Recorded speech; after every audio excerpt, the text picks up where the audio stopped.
Is everybody having a good Friday the 13th? So far. Good. Same here.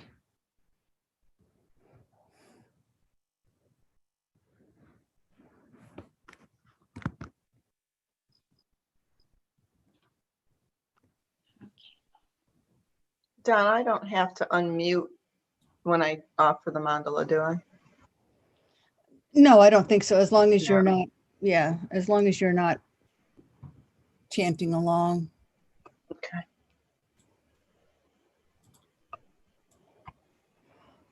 Okay, let me now get this over here.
Dan,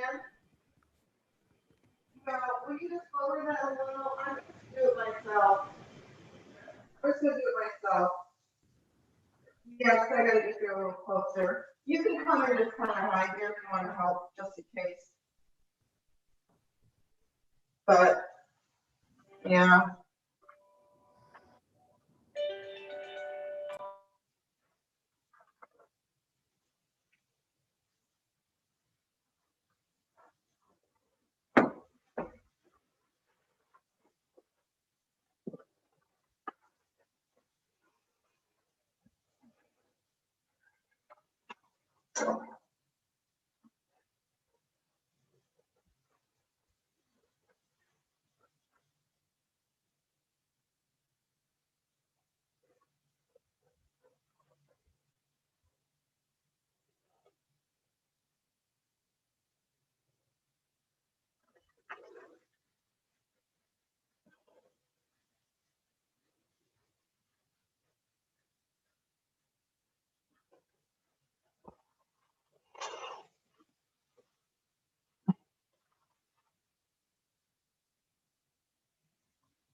You sure you don't want me to hand you this?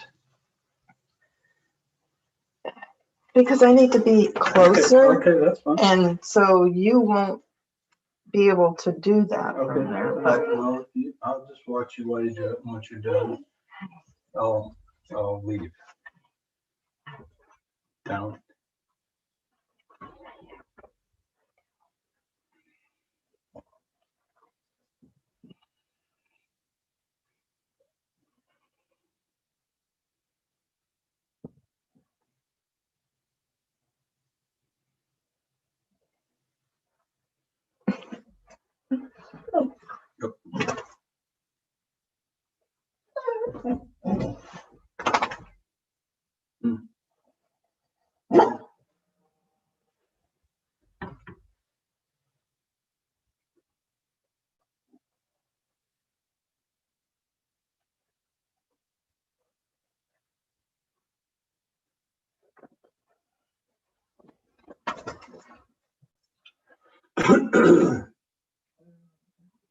Hmm?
I've just been making an announcement with my microphone muted. Sorry about that. Just wanted to welcome everybody to Venerable George's teachings tonight for the weekend workshop on transforming problems into happiness. Venerable George will be with us in a moment. He's teaching tonight from 7 to 9 and tomorrow and Sunday afternoons from 1 to 4. And then next week, he's teaching again the Discovering Buddhism on Monday night. And then a weekend workshop again next weekend, Friday, Saturday, and Sunday on the Heart Sutra. So they all promise to be very wonderful teachings. I'm looking forward to them. And Venerable George has joined us.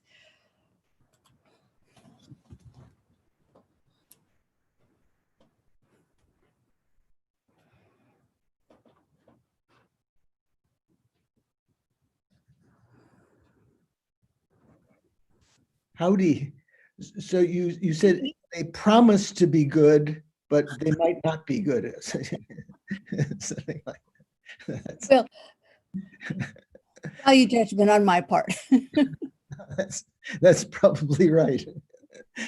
So good evening. I'll wait a couple seconds and let Sister Donna do some preliminary things she wanted to do. Yes, Venerable George, we would like to start with offering you a mandala to request the teachings. Oh, look at that. So we have Laura here to offer. Saji Puki Chukshing Meto Tramri Rablingji Ni de gen padi Sangye jingdu Mikte ua Idro kunam dag Jing la che parsha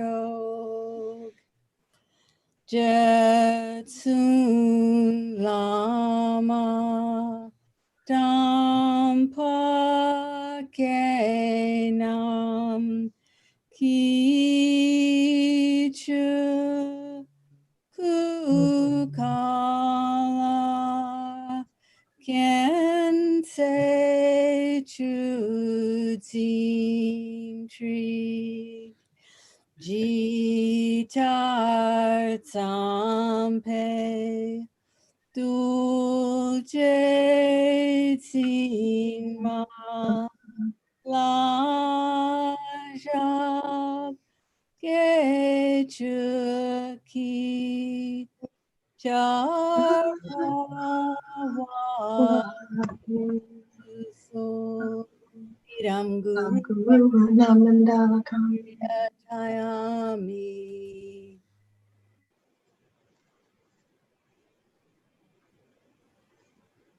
Wow, that's nice. Thank you.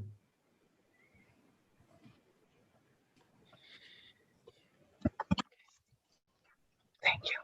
That was good. Good, okay. So I see some familiar names here, even Diana Bramos on here. That's interesting. Good. So, and Joanna and her partner. Hi, guys. Patrick. Probably know a lot of you. And Adriana. Hi. Who sent me a photo of flowers one time. So that was nice. And Elise and Venerable Kundro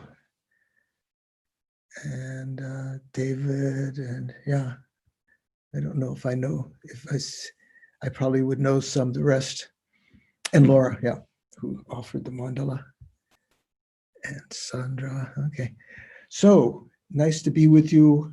I'm not sure if more people will come as the minutes progress, but maybe we can start.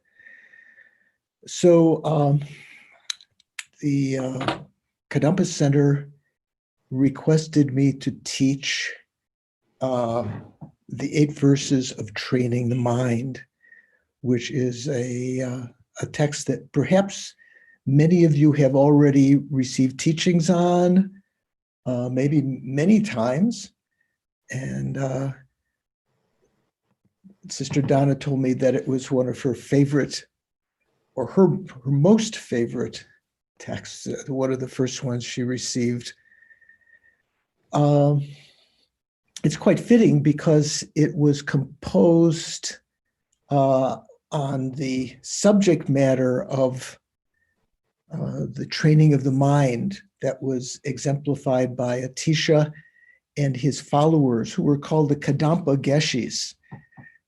You know that, right? Kadampa Center is named after that tradition of pure practitioners who existed, sometime before Lama Tsongkhapa, around the time of Atisha. And Atisha, his main disciple, Drondemba, who was an emanation of Avalokiteshvara. And it's considered that the Dalai Lamas consider themselves, the present Dalai Lamas consider themselves to be the reincarnations of Drondemba. So the first Dalai Lama is kind of considered to be, the Dalai Lamas are considered to be emanations of Thousand-Armed Avalokiteshvara, and Drondemba was said to be an emanation of Avalokiteshvara. So they believe that they are emanations of Drondemba in that great Kadampa tradition. So the way that this text came about, that we're going to be studying, is that, of course, Atisha spent a lot of time, a lot of effort in his lifetime developing bodhicitta. It was one of the major objects of enthusiastic perseverance. Of course, he was a great scholar in all of the different fields, but he had, it said that he had 3 main gurus with whom he studied bodhicitta. One of them was the author of a text that some of you may have received teachings on or read the book. It's called The Wheel of Sharp Weapons. And not so long ago, there was a very nice commentary by it composed by one of my teachers, Geshe Sopa, Lundup Sopa, called The Peacock in the Poison Garden. I think something like that. That was composed by an Indian guru called Dharma Rakshita. And Dharma Rakshita was resident at one of the great monasteries of India, and Atisha studied bodhicitta with him. Another one of his teachers was an Indian also called Maitri Yogi. And sometimes when you receive teachings, when you see the collection of empowerments that Lama Zopa sometimes gives, the Rinchen Gyatso, hundreds of different empowerments, many of them are attributed to Maitri Yogi. Sometimes it's called Maitri Yogi. I'm not sure why. The G is in yogi, kind of with the J, Maitri Yogi. He was also called Kusali the Younger, and Lama Atisha also studied with him.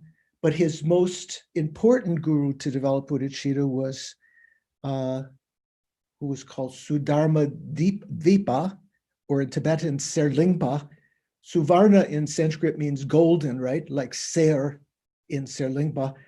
And Dvipa means, Lingpa means island. So they got Golden Island, the Lama of the Golden Island, who was also called ordination named Dharma Kirti, like the great logician. So the difference, Dharma Rakshita, who wrote the Wheel of Sharp Weapons, but Dharma Kirti or Serlingpa, Sudharma Vipa, he was the Lama, the guru, Indian guru, with whom Lama Atisha studied for something like 12 years. He had a perilous journey to Indonesia in a boat where it was attacked, the boat was attacked by storms, experienced storms and maybe sea monsters, but who knows what they were, whales or dragons or something like that. And it took something like 13 months to get there. And when he got there, he made extensive offerings to Sudharma Vipa or Serlingpa. And he was accepted as a disciple, and he was, the guru asked Atisha, was he willing to stay for, if he wanted to receive all the teachings out of bodhicitta, would he stay for 12 years? And Atisha said yes. So he received those teachings, and many of the teachings that he received were sort of like integrated into his presentation of the training of the mind later, this genre of literature that Atisha eventually brought to Tibet at the invitation of some Tibetan kings. You know the story probably of Atisha coming from the Lanrim teachings and everything. So of those, of the teachings that he gave, he wrote a text called The Jewel Ornament of Bodhisattvas, which is still available in translation. I think you can find that. That was kind of like a prototype. And there were some other lamas who wrote some, from his oral teachings that Atisha gave to Drondempa, and Drondempa himself passed on to his disciples. Some texts were written eventually. At first, the teachings were just transmitted orally. They weren't written down. And eventually, when they were written down, there were a couple of texts. To give you an idea of the people, you may know in the Lanrim lineage, and I mentioned this when I taught this at Guya Samaja Center. I'm going to move the camera a little bit. So you see the tanka behind me, right? The Lanrim lineage gurus and everything. So up here on either side, above Lama Tsongkhapa on the two sides, are the lineages of method and wisdom, and both of them go down from Indian guru, from the Buddha Shakyamuni himself to the wisdom lineage to Manjushri and the method lineage to Maitreya. And then there are Indian gurus of those two lineages up there at first. And then the second group of lamas just below that, you may have tankas of your own, are the Kadampa Geshes, starting with Atisha. And there are three, they're generally in the Gelugpa tradition, we talk about these three kinds of lineages of the Kadampas. We talk about the Shungbawa. Shung is a Tibetan word that means treatise, vast corpus. So the Shungbawas were the ones of the Kadampas who studied Atisha's teachings, mainly Atisha's teachings being the Lamdrone, the lamp of the path, which is the name of the course that Lama Zopa has been teaching for many years. Hopefully we'll be teaching again next year. And they studied it by way of studying the six great texts of the Kadampas. Do you know that? How many people know those six texts? William's nodding his head, no? Oh, I thought he was, oh. So it's kind of interesting because in Sarajay and in the Gelugpa monasteries now, we usually study 5 great treatises, but they're not the same as the 6 treatises of the Kadampa. So you might make note of this. I thought I had it written down here, but I think I can remember. So the 6 treatises were the Bodhisattva Bhumi, which is a text comprised by Maitreya transmitted to a Sangha, part of what's called the Yogacara Bhumi, the Bodhisattva Bhumi, which tells all of the details of the Bodhisattvas. So that was one of their main things. Another text by Maitreya transmitted to a Sangha called the Mahayana Sutra Alamkara. Have you heard of that? Mahayana Sutra Alamkara. Many years ago, Kirti Senchab Rinpoche taught that text to us with Lama Zopa translating in Bodh Gaya, was one of the first times. So that also fills in many of those details. Then 2 texts by Shantideva. One is the Siksha Samuchaya, which you may or may not have heard of. It's called the Compendium of Trainings, which was a text that Shantideva comprised. I think he might have written it before the Bodhisattva Charyavatara, which is the 4th text. Maybe I should say Bodhicharyavatara first. So the 2 texts by Maitreya and Asanga, the Bodhisattva Bhumi and the Mahayana Sutra Alamkara, then the Bodhisattva Charyavatara by Shantideva. At the end of that text, it said, Shantideva meditated on emptiness and rose in the sky and disappeared. And the monks were trying to find him for a long time to ask questions about the text that he had been teaching, right? You know this story? And when they finally found him, he gave them this other text, the Siksha Samuchaya, which is essentially a compilation or compendium of many different quotations from the Mahayana Sutras that verified his teachings in the Bodhisattva Charyavatara. So they studied those 2 texts also by Shantideva.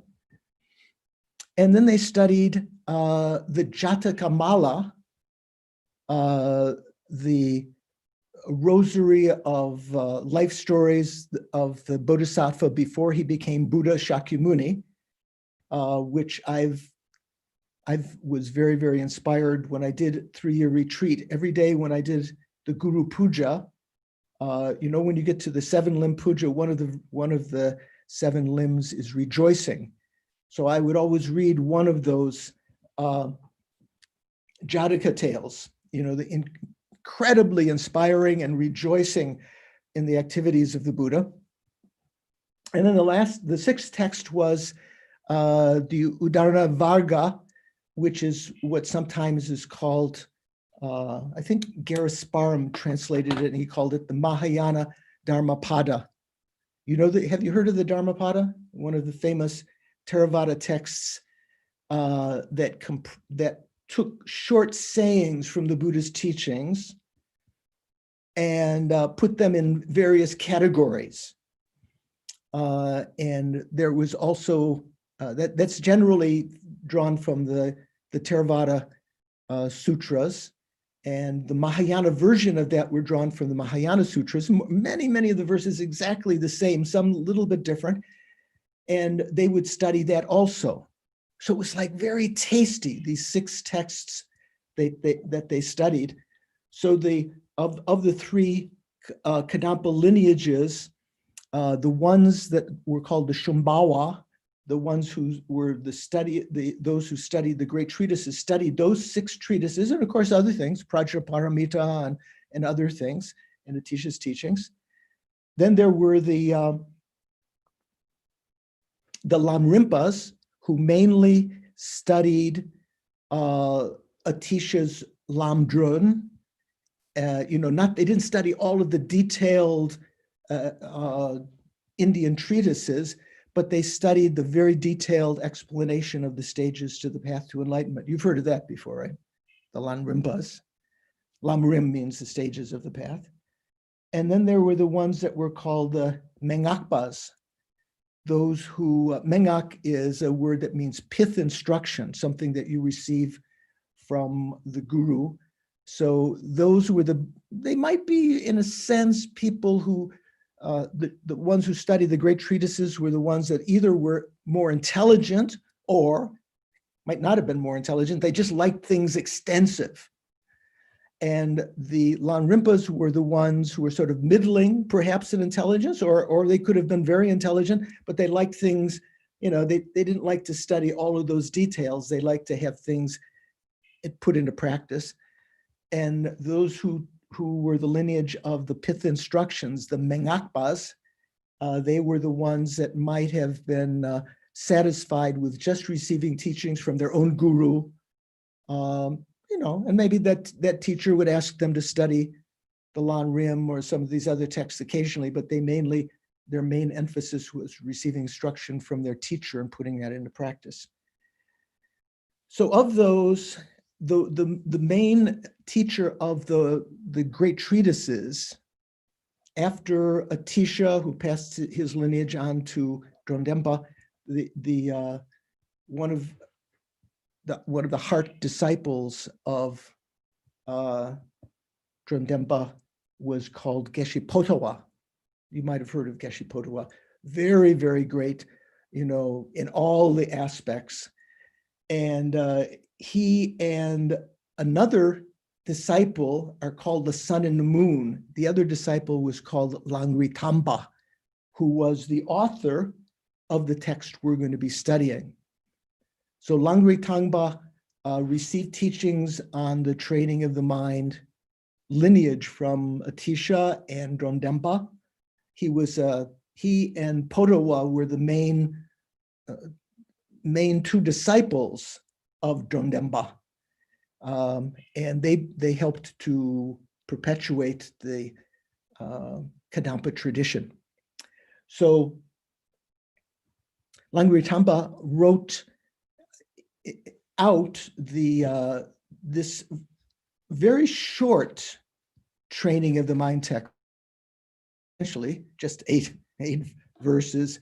In Tibetan, there are 4 lines in each verse, so 32 lines, kind of giving an introduction that could be introduced to the public, because up until that time, there had been some other teachings on the training of the mind, the Lojong, that had been written, but they may not have been distributed or taught in public so much. So Langritamba's text, the 8 verses of training of the mind, was one of the first. And we have commentary on that. Langritamba didn't write a commentary on his verses himself, or if he did, it didn't survive as far as we know.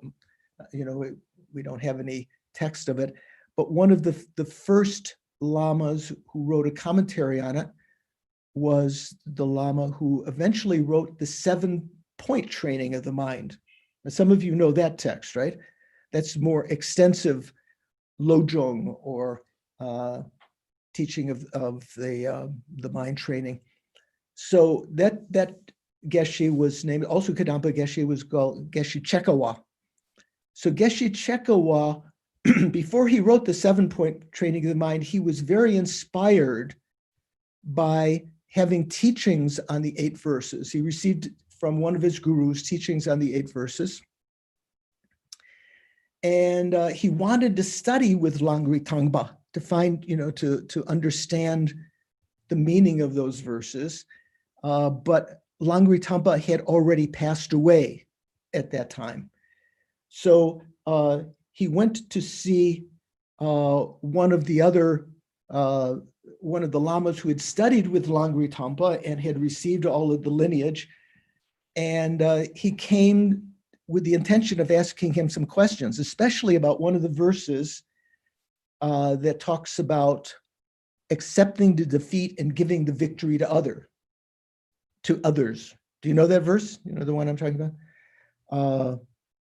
When others out of envy or jealousy abuse or insult me, I'll accept the defeat and offer the victory to others, something like that. So he thought, wow, this is, many of the verses he had found very, very helpful as he traveled through Tibet, and he wanted to ask some questions of this disciple of Langri Tangpa. He came to an assembly and the Lama was teaching the Shravaka Bhumi. Remember I told you that one of the 6 texts of the Kadampas is called the Bodhisattva Bhumi. Not the Bodhisattva, but one of the texts on the Bodhisattva practices by that Maitreya had composed and given to a Sangha. And the Bodhisattva Bhumi, the stages of the Bodhisattvas. And there's another text called the Shravaka Bhumi, which means the stages of the Shravakas, the hearers. So the teacher that Langri Tangpa went to try to investigate Langri Tangpa's teachings was teaching the Shravaka Bhumi, which is all talking about the Hinayana practices, never mentioned anything about bodhicitta. And afterwards, he waited around to ask some questions, finally was able to find the Lama when I think he was circumambulating a stupa or something, put down his cloth, maybe his zen, the shawl on the ground, and asked the Lama to sit down. And the Lama was kind of curt and said, you don't have to ask any questions. I taught everything in the lecture hall, don't bother me. And he said, no, but I have some questions about the bodhicitta, which you didn't talk about. So finally the Lama sat down and he asked him some questions. And he asked was there a scriptural verification, some kind of scriptural source for that verse about accepting the defeat and giving the victory to others? And the Lama told him, indeed, you can find in the teachings of Nagarjuna. I think it's in the Precious Garland, I'm not sure, one of Nagarjuna's texts. And so he was very, very inspired by that, Geshe Chekawa. And so he, in receiving teachings from that Lama on Langri Tangpa's 8 verses, he composed a commentary, which is still available in the Tibetan. I think if you have access to different texts, you can find it in different texts, but this one by Thupten Jimpa. Can you read that? Oh, it's backwards on my screen. Is it forward? Can you read it in your screen? Yes. Yeah, okay. I guess mine is reversed. So Essential Mind Training by Thupten Jimpa. So in there, he has his own translation of that text by Chekawa and the root verses of the 8 verses. You can also find it in the big gray text that Wisdom has put out that is called, what is it called? The Lojong Chemmo, I think in Tibetan. It means a big compendium of Lojong teachings, many Lojong teachings. And there is the 8 verses and Chekawa's commentary on it. So that's kind of a little bit of background. With that, since more people have shown up, let's do a little meditation to begin with to try to set a good motivation for listening to these teachings. So relax your body. I'm going to take a sip of water here. Relax your body. Sit straight, your spine erect, eyes partially open, looking down the side of your nose. Relax your mind. Remind yourself that you don't have to think of anything else right now. And begin by just watching your respiration without controlling it. In fine detail, recognize when you're breathing in, when it changes direction, when you breathe out. When it changes direction again, you breathe in. Let every other thought go unattended to your mental consciousness. Just watch the breathing.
If you have a little success with that, calming your mind,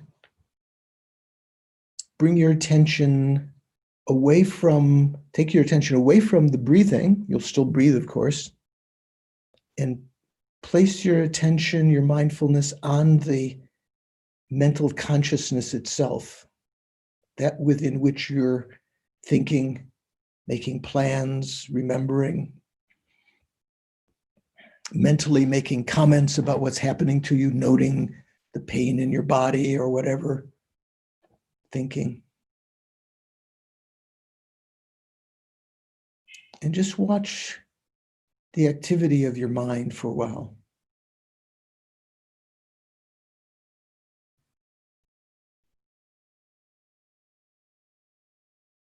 Again, it's not a matter of trying to dredge up some thoughts. They'll be coming to your mind anyway.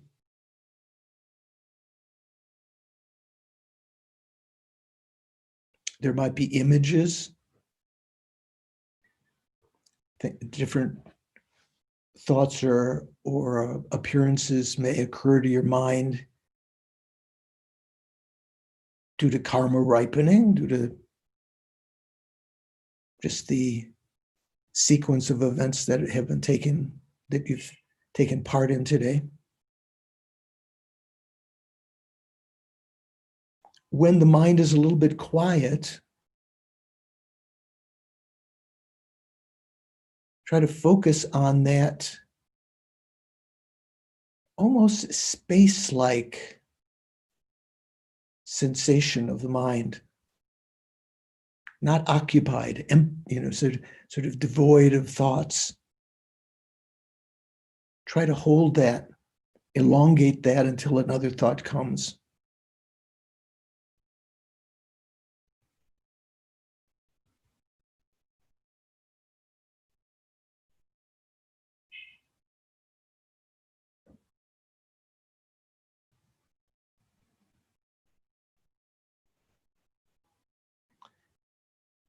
If thoughts are coming nonstop, you can remind yourself that there's no way for them to be occurring in your mind unless your mind had this nature of being spacious and clear, what the Buddha called the clear light nature of the mind, the conventional clear light nature of the mind. So even if a thought is present, something that's been bothering you, recognize that there's no way that that could be occurring in your mind unless your mind had the space for it, the thought to occur in. Just recognizing that, let the thought itself get out of focus, refocus your attention on the spaciousness of the mind that allows that thought to arise.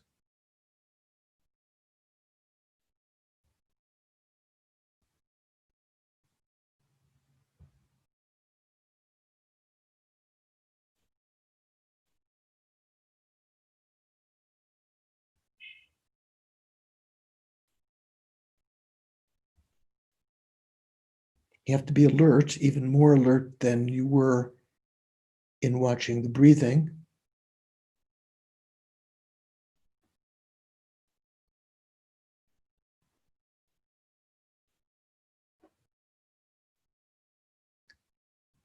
Try to get a sense of that spaciousness.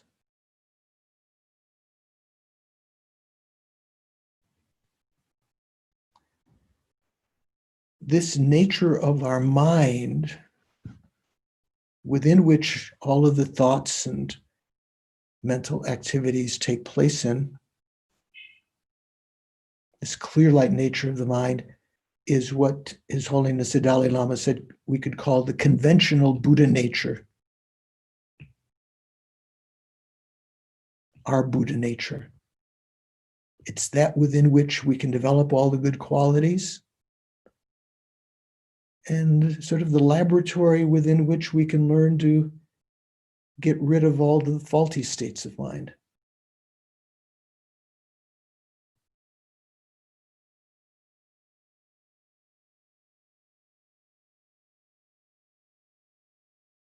And within that calm clarity, recalling that we have a life as a human being right now of what the Buddha called leisure and richness, leisure and endowment, or freedom and endowment. We're free from states within cyclic existence when we have no leisure or freedom to practice the Dharma, being born in hell or as an animal or other states like that. And we have, through the creation of karma in previous lives, everything we really need to practice the Dharma. You don't need to have a Mercedes-Benz to practice Dharma, although some of you may have a Mercedes-Benz. We have a human life with faculties that are able to hear and see, read, and so forth. We have faith in the Dharma. The Buddha descended into our world system, turned the wheel of Dharma, and those teachings still have not degenerated, we can still receive the blessings of them. We have some faith in that. We have a spiritual community with whom to find some support in the practice. And we even have sometimes benefactors of the center and of our own practice.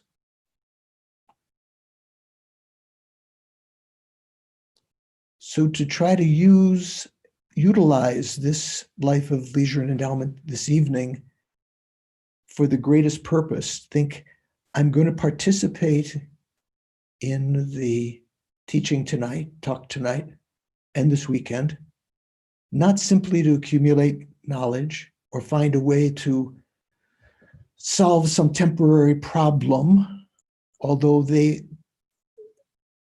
those goals can be found along the way, but with a very profound, deep goal of elevating ourself, healing ourself, becoming a real person.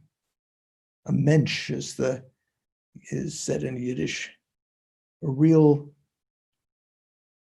a bodhisattva. And with the aim of eventually achieving enlightenment out of compassion for sentient beings. And from that state, being able to effortlessly and spontaneously lead sentient beings, whatever time it takes, out of suffering of samsara into enlightenment.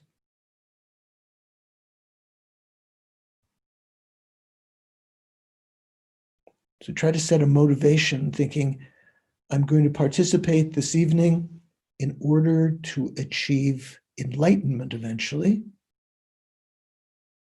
for the sake of all living beings. That's my main goal.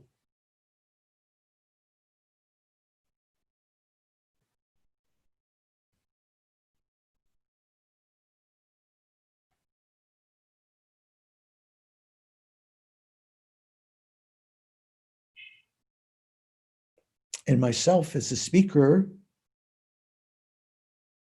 I try to have a similar motivation like that, but also speaking, not just listening, but speaking for that purpose, to try to accumulate the qualities to achieve enlightenment eventually, to benefit sentient beings now, and help them orient toward that goal.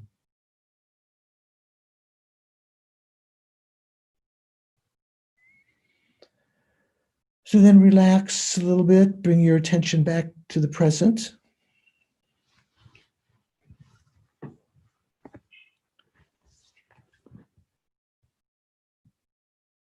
How are you doing? I see some faces. I see some legs. Some people, there's a face. Okay, I see a ceiling. Julie Lewis must be gone. Okay, what am I missing? Adriana, okay. So as we're going through this tonight and tomorrow, if you have questions, maybe we've got enough time. You can either raise your hand if you're on the screen that I can see. I can't see everyone at the same time. Or you could send a little message to Donna, and occasionally I can stop and try to answer some questions. But hopefully there'll be time at the end of tonight's talk to specialize in questions. But if you have something that's pressing, what did he say? I didn't catch that, ask. Okay, so I'm going to be using as a basis the FPMT translation. Is that the one you usually use, Donna, at the center? It's a PDF file that if you don't have, you can download from, you have, some people have, you can download from FPMT. This is translated by Lama Zopa Rinpoche. I will give some alternative translations of the lines because if you studied it at all, you may find that different translators translated in different ways. A couple of different, one text you might find interesting if you don't already have it is, I'll try to get it all in there. 8 Verses Training the Mind by Geshe Sonam Rinchen, translated and edited by Ruth Sonam from Snow Lion. That's very excellent. So this commentary by Geshe Sonam Rinchen, some of you may have studied with him. And then there's Thupten Jinpa's translation in this text that I showed you originally. There are many other texts.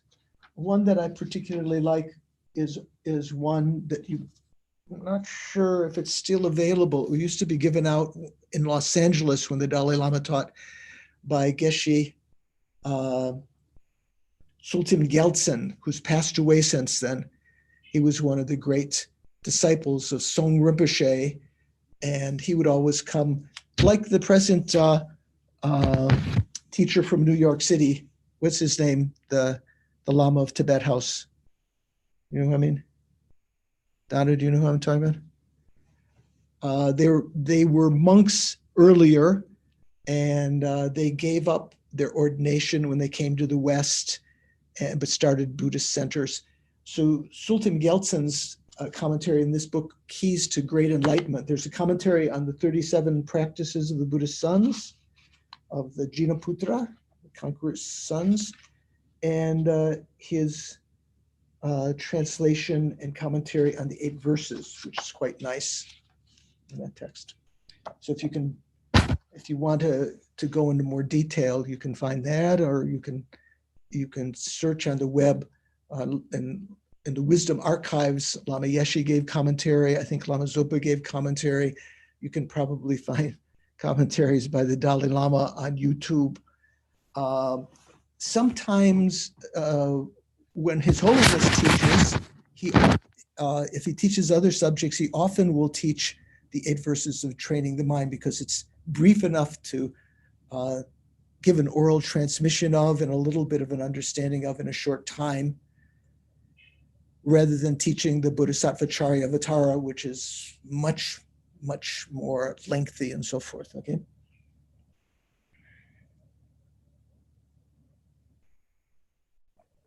So, begin by reading the verses. First of all, the 8 verses of thought transformation. The Tibetans say, Lojong Sik Gema. Sik can mean word, but also can mean kind of verses. Gema means 8. Lojong means training of the mind. Determined to obtain the greatest possible benefit from all sentient beings who are more precious than a wish-fulfilling jewel, I hold them most dear at all times. This is Lama Zopa's translation. That's the first verse. Second verse, wherever I am and whoever I am with, should that be whomever I am with? I always consider myself the lowest of all, and from the depths of my heart, hold others dear and supreme. That's the second verse. And we'll talk about these in order.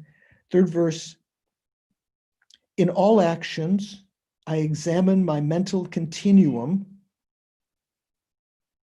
and the minute a delusion arises, or you can say a moment, the moment a delusion arises, since it endangers myself and others, I forcefully confront and avert it. Fourth verse, whenever I see sentient beings who are wicked in nature and overwhelmed by negative actions and heavy suffering, I hold such rare ones dear as if I had found a precious treasure. Okay. It's fourth verse. Fifth verse, when out of envy, others mistreat me with abuse, insults, or the like, I accept defeat and offer the victory to them. That's the verse I referred to before that Geshe Cheko was sort of, wow, this is accept the defeat, give the victory to others. How can you do that?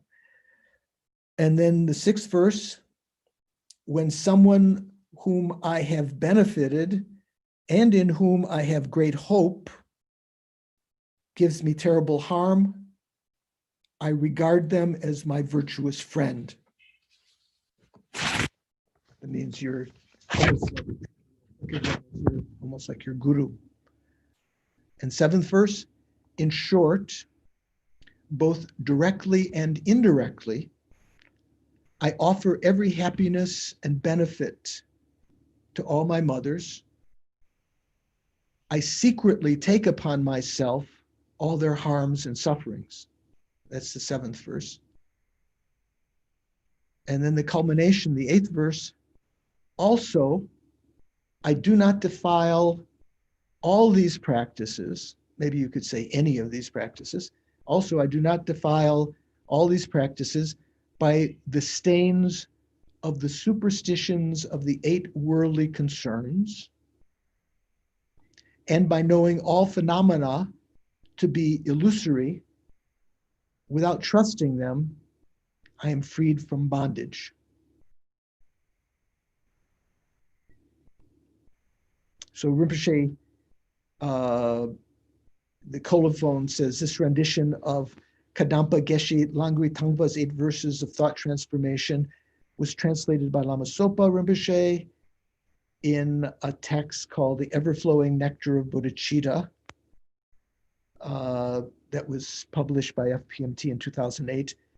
And he's made some adjustments of some of the other verses you can read in the colophon there.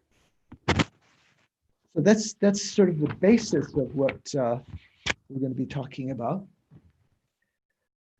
So just to give a little overview, another overview, when we talk about training of the mind, basically what it means is that we're trying to develop what are called the 2 types of enlightened mind, or bodhicittas. You've heard of the word bodhicitta, right? Has anyone not heard bodhicitta?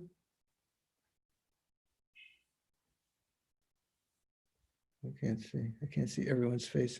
Has anyone not heard of bodhicitta? Most everyone I can see. So generally when we talk about bodhicitta, we think of what's called conventional bodhicitta. That means developing a particular primary mental consciousness. So it's a little bit sort of surprising. You might think it's some kind of thought process.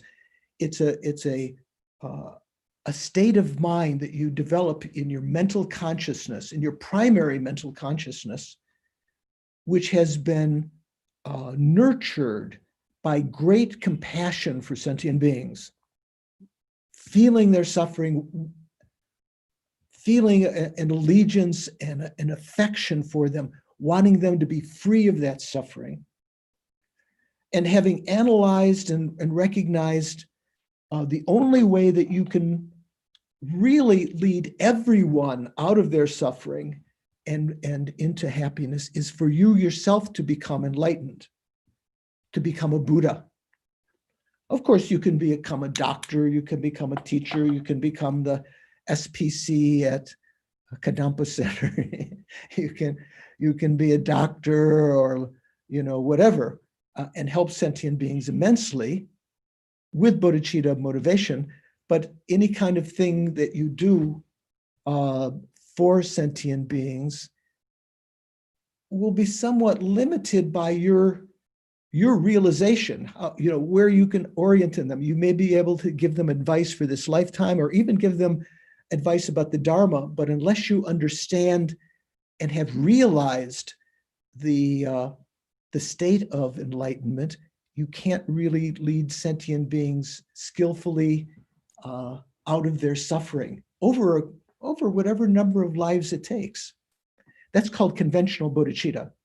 So it's a primary mental consciousness, conventional bodhicitta, primary mental consciousness that sort of acts as a doorway to the Mahayana. If you have conventional bodhicitta, you have entered into the Mahayana path. You have become a bodhisattva. So bodhicitta means the mind of enlightenment. Chitta means mind. Bodhisattva, again, bodhi means enlightenment. Sattva means, can mean sentient being, but it also can mean courageous being. So a courageous being who's aiming for bodhi for the sake of sentient beings. That word will come up again in next weekend's seminar in the Heart Sutra, because it says any bodhisattva or mahasattva, the Avalokiteshvara, the great bodhisattva, mahasattva. So we'll talk about that next week also. So that's called conventional bodhicitta. The other bodhicittas was called ultimate bodhicitta. Ultimate bodhicitta means once one has become a bodhisattva, you have conventional bodhicitta, aiming for enlightenment for the sake of others. Ultimate bodhicitta is within your mind stream, the wisdom that realizes emptiness. That is called ultimate bodhicitta.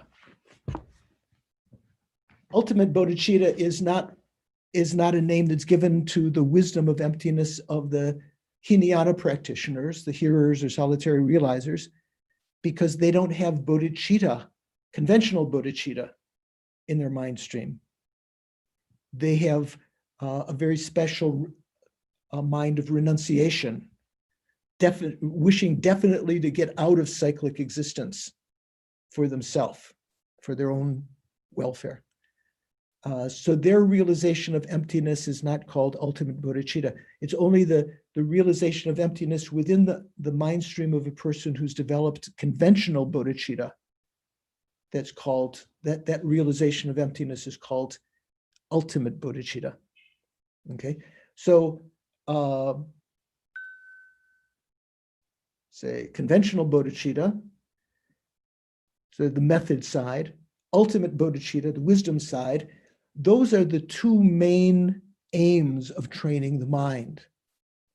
So here, the first 7 verses of the 8 verses are mainly talking about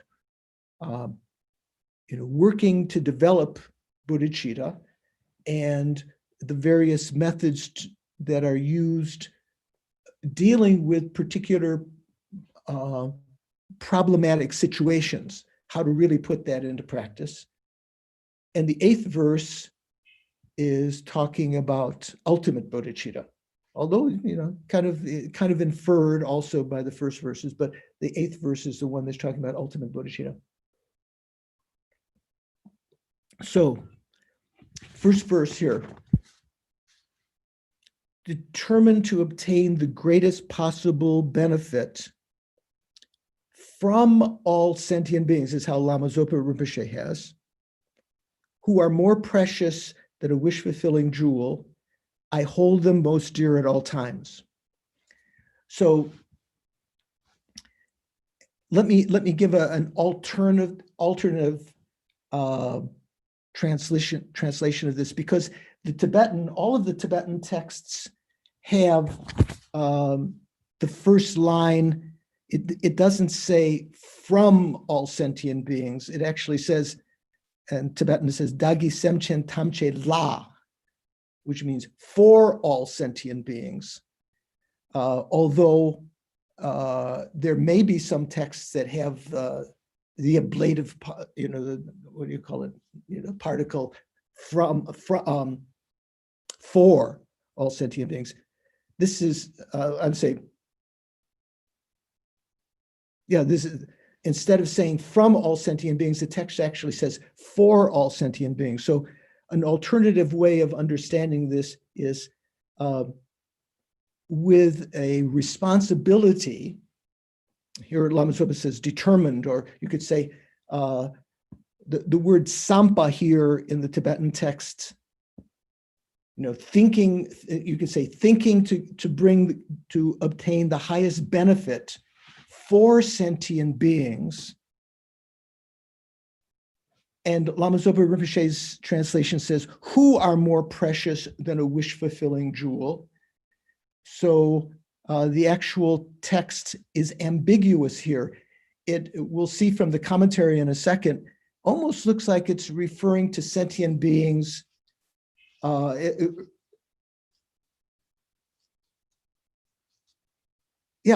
Sentient beings who are more precious than a wish-fulfilling jewel. Some people take it as determined to get the greatest benefit, which is more precious than a wish-fulfilling jewel, meaning to get the greatest benefit, meaning enlightenment. I will hold them most dear at all times. Okay, so let's get into this. So one of the precepts of developing conventional bodhicitta in the training of the mind teachings are the precepts of recognizing that our mind now is dominated by what's called self-cherishing thought, right? The thought that takes one's own welfare as paramount. Even if you talk about heroes in the army or, in the world and so forth, generally people are working for their own benefits or for their own nation or for their own family or for their favored group. Self-cherishing thought. In order to develop bodhicitta, you have to overcome that tendency to put one's own welfare and happiness as paramount. So instead of cherishing yourself and your own welfare, we have to learn to cherish others. That's the sort of the key ingredient in these mind training teachings. These mind training teachings are especially coming in the lineage of what's called equalizing and exchanging self and others. Have you heard that before? Equalizing and exchanging self and others. So right now we cherish ourselves and kind of ignore the welfare of the others to a certain degree, maybe, not completely. You might say, I'm not such a bad person. I take care of others. But when you get down to the nitty gritty, we're mainly cherishing ourselves. The first step in overcoming that is to equalize the importance of others' welfare and your own. If there's one piece of cheesecake left on the table, in the kitchen table, instead of waiting till the other person is turned around and taking it for yourself, to cut it in half, give half to them, equalizing, their welfare and your welfare. Whereas exchanging yourself and others, what that means is it doesn't mean you become the other. What it means is that you exchange your attitude of who you're working for. Rather than working for your own welfare, working for the welfare of others, cherishing others. So exchanging self and others, you'd give the whole piece of cheesecake. Is that a good example in Raleigh? Cheesecake, I'm not sure. In Italy, it might be pizza or gelato or something like that. So this is saying, I will hold them most dear at all times. This word hold them most dear in Lama Zopa Rinpoche's translation.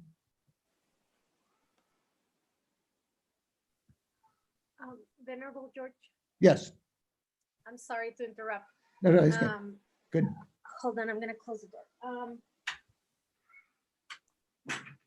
What, can you repeat that part of what it meant to exchange yourself with others?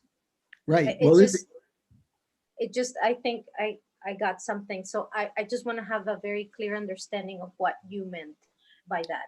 Right. So exchanging self and others doesn't mean that you become the other person, that your mind inhabits them or something like that. What it means is that your attitude of who you're working for changes. So instead of working for yourself and ignoring the other, you work for the welfare of the other. You cherish them or hold them dear. So that's what I was just about to say in here. The Okay. Tibetan word chepar zimba means to hold dear. That's how Rinpoche is doing. Usually that's a word that we call cherish. If you cherish something, you know, your Ming vase or your iPad or something like that, you hold it as very dear. Generally, we hold ourself as dear, and we don't hold others as dear. If we hold others or we cherish others, it's because generally they benefit us in some way. You know, they love us or they give us some, some pleasure or something like that, which is not real meaning of cherishing. So exchanging self and others means exchanging your attitude that predominantly is working for your own welfare, holding yourself as dear, actually recognizing that our attitude of working for our own benefit has many shortcomings. It's what it called in the teachings of the training of the mind is called the faults of self-cherishing. So if you cherish yourself most dear, that predisposes you to create negative karma. If someone abuses you or steals from you or hurts you in some way, you can get angry.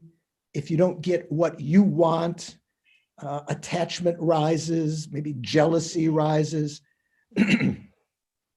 So forth. All of the delusions are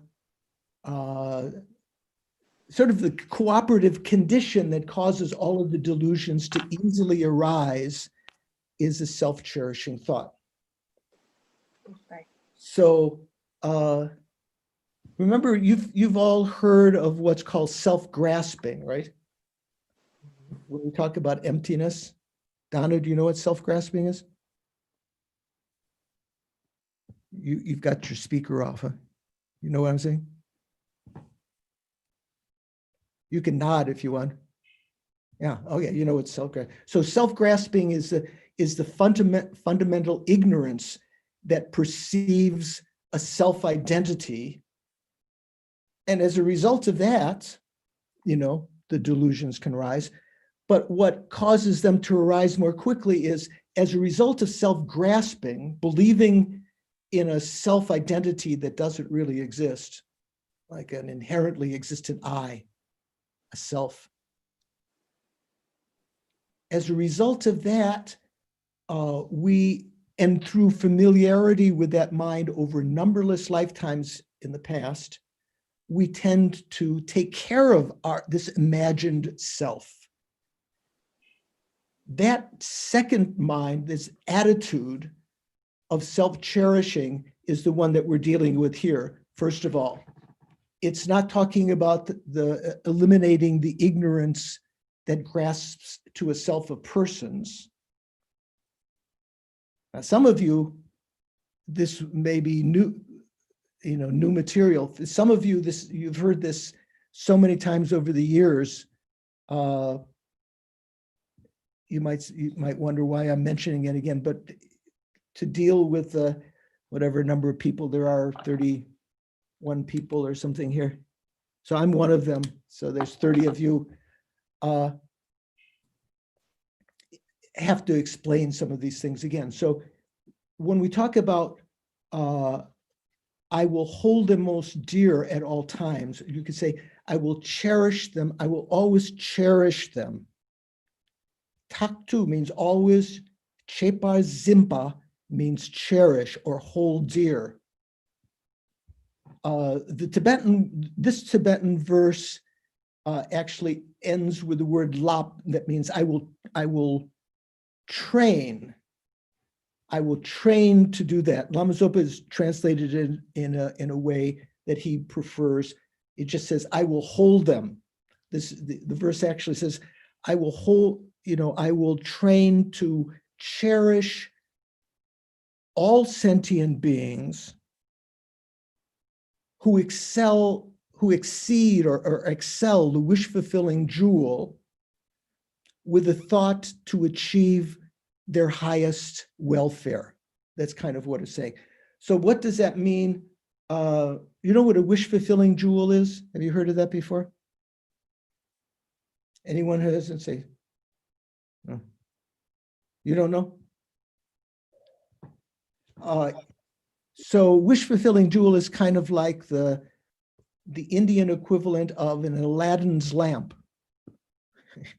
You get a certain number of wishes, you rub the lamp, you clean it in some way, and then you get 1, 2, 3 wishes or something like that, right?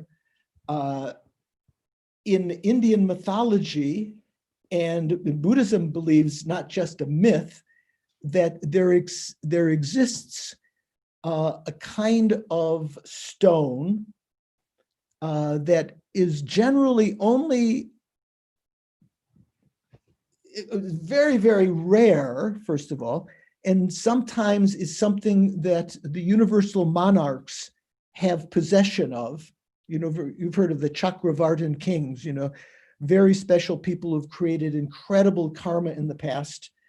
Like when we offer the mandala, the long version says, I offer the precious wheel and the precious jewel and the precious queen and the precious minister and so forth, amongst these other things, the 4 continents and so forth. So the precious jewel is something that Chakravartins have, bodhisattvas have access to.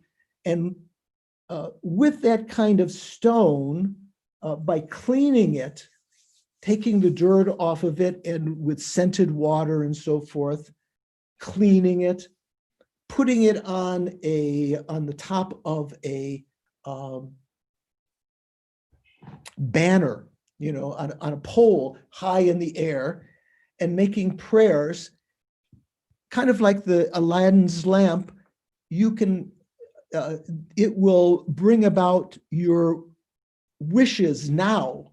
For instance, if you want to have companions, if you want to have wealth, if you want to have cattle, more Indian context, right? You may not want cattle where you are in Raleigh. If you want to have a Mercedes, whatever, you can, with a wish-fulfilling jewel, it will fulfill your present wishes. But that will not protect you. It can't give you a future rebirth as a human. It can only bring you, fulfill your worldly wishes of this lifetime. So that's what's being referred to here. So how are sentient beings superior to a wish-fulfilling jewel? Because by cherishing sentient beings, in the same way that you take care of the wish-fulfilling gem, you clean it, you treat it with respect, and so forth, by treating sentient beings with respect, cherishing them more than yourself, your wishes for the future can be fulfilled. You can be born as a human again in the future, as a god. You can create all of the karma necessary to develop peaceful mind, kindness, wisdom, and in so doing, also create the karma to become famous, to become wealthy, to have a beautiful body in the future, to have all of the conditions that the wish-fulfilling gem can give you now, by cherishing sentient beings. you can find all of those and more. You can, by cherishing sentient beings, you can even achieve enlightenment if you cherish them more than yourself. So the text says, Doncho Drupe Sampayi, the third line, with the Lama Zopa translations, determined to obtain the greatest possible benefit. And in English, he's put that as the first line. So you could say, determined to achieve the highest welfare or the greatest benefit for sentient beings. What's the greatest benefit that you can achieve? It's said that, when we talk about the aim of self and others, the Buddhas have achieved their own aims and the aim of others. The aim of others is to be able to emanate the Nirmanakaya, the emanation body, like Buddha Shakyamuni, and to emanate the Sambhogakaya, the enjoyment body, which teaches the bodhisattvas, the Arya bodhisattvas. That's said to be the perfection of the aim of others, to be able to lead sentient beings in that way. The perfection of one's own aim is said to achieve the omniscient mind. Your own mind then is totally peaceful, never worried about the election like I am.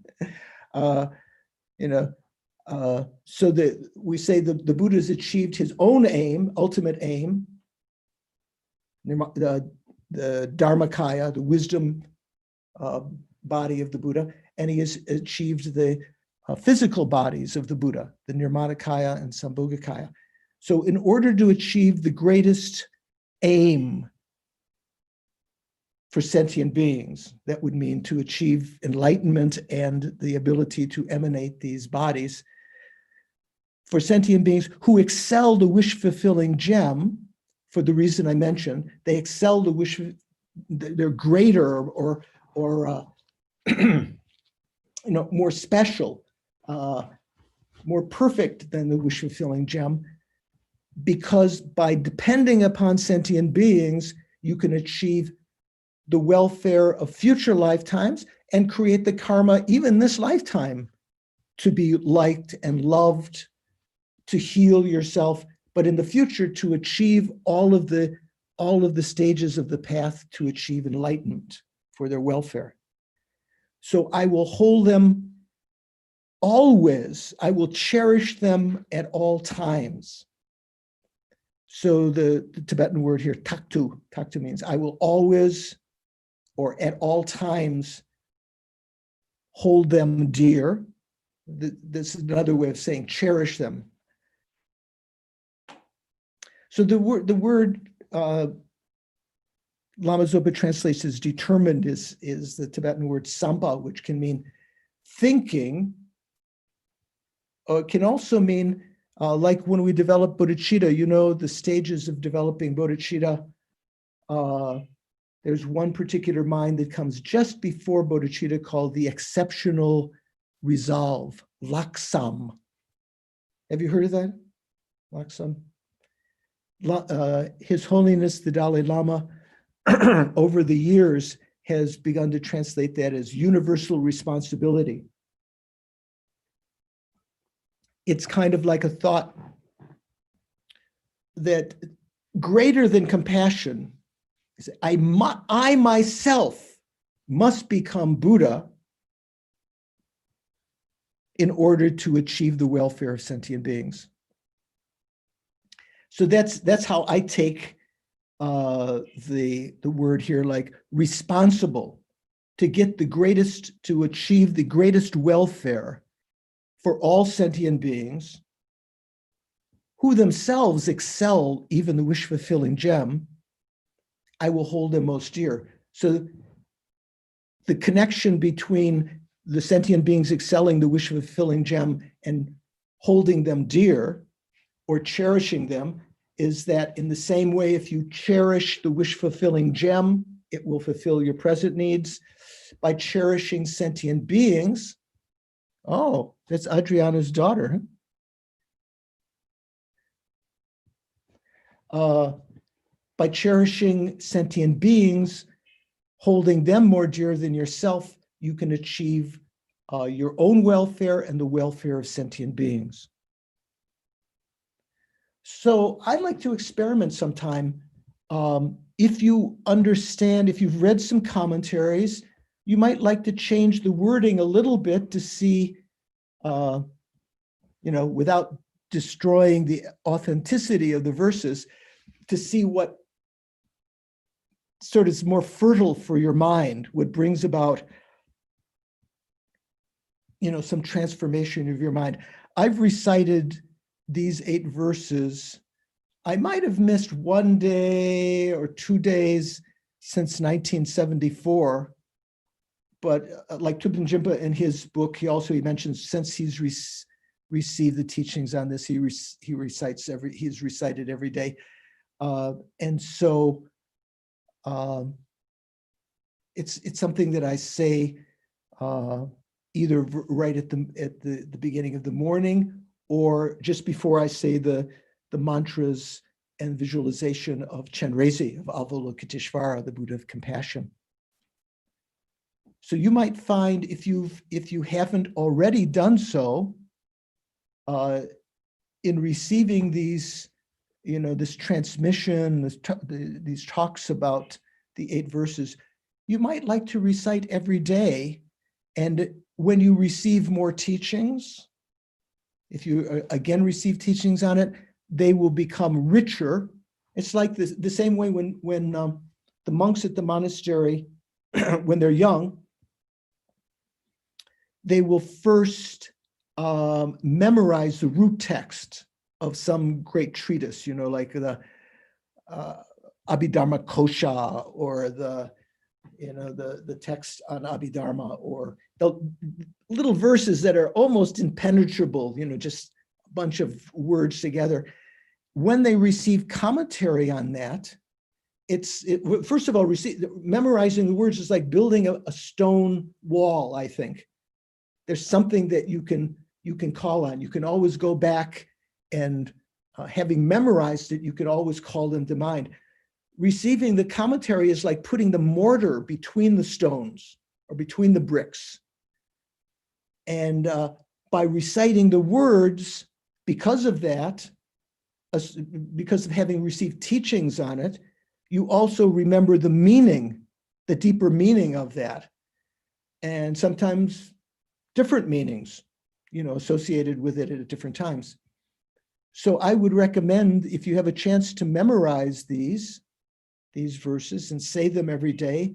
And when you do receive other teachings, you can look up on YouTube the Dalai Lama's teachings, or you can go to the Wisdom Archives, Lama Zopa Rinpoche's teachings, or Lama Yeshe's teachings on this that are written, I think, that can maybe enhance your understanding of them. This is kind of like, if this is the first time you're hearing about this, kind of like just wobbly putting the stones up there, and now with some explanation, you're putting a little bit of mud or mortar in between, and it has very great meaning. Okay? So correct me if I'm wrong, Donna, this is, we're meant to go to 8:30, right? No, we can go to 9. Oh, okay. Okay. So, so the way that I think of it is responsible, so instead of determined, with the responsibility to obtain the greatest welfare for all sentient beings who excel the wish-fulfilling gem, I will always cherish them. So this verse is talking about, I will always hold them dear. Lama Zopa adds the word most dear. The Tibetan doesn't have the word most in there, but that's how he's taking it, is I will cherish them. I will hold them most dear. That means more dear than yourself. Okay, make some sense?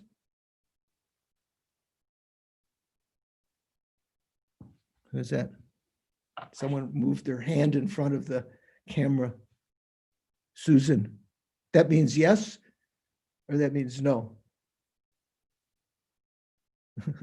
Okay, I I'm can. sorry, I was checking chat and I'm Oh, okay. using I a thought you were- different I wasn't format. sure whether so- you were saying yes or no, or something like that. Okay.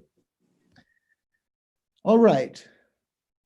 So let me introduce the second verse, and we'll go back to these again in the coming days. And if you have any questions as we're going along, you know, about this, if a question comes up later, you can again ask.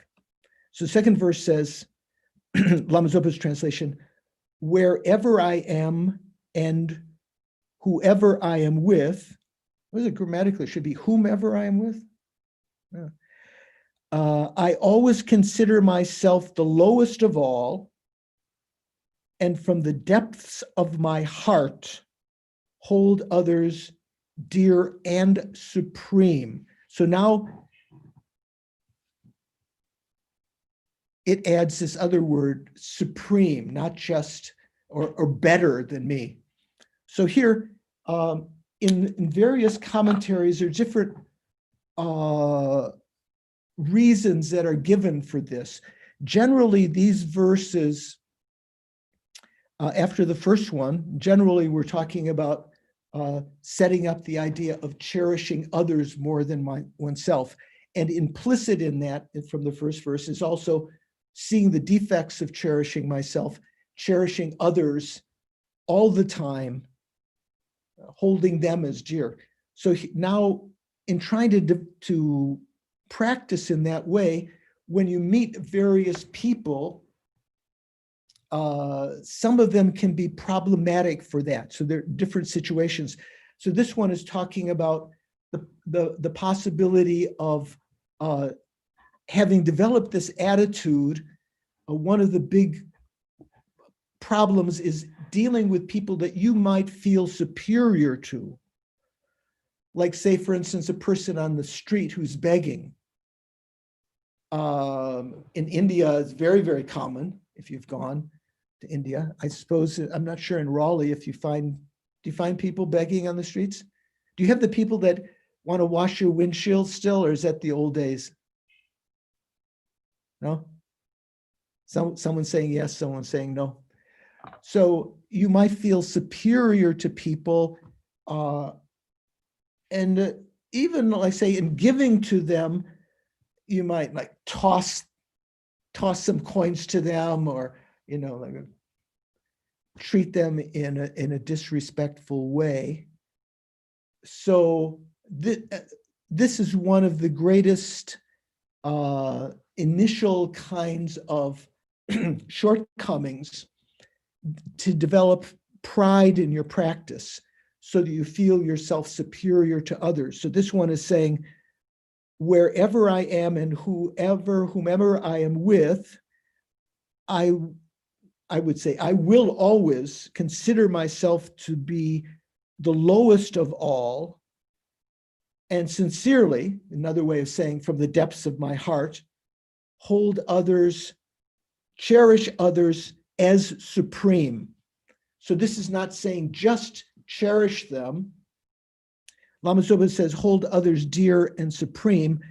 The Tibetan doesn't say and, it actually says cherish them as supreme. Choktu chepa zimba lap.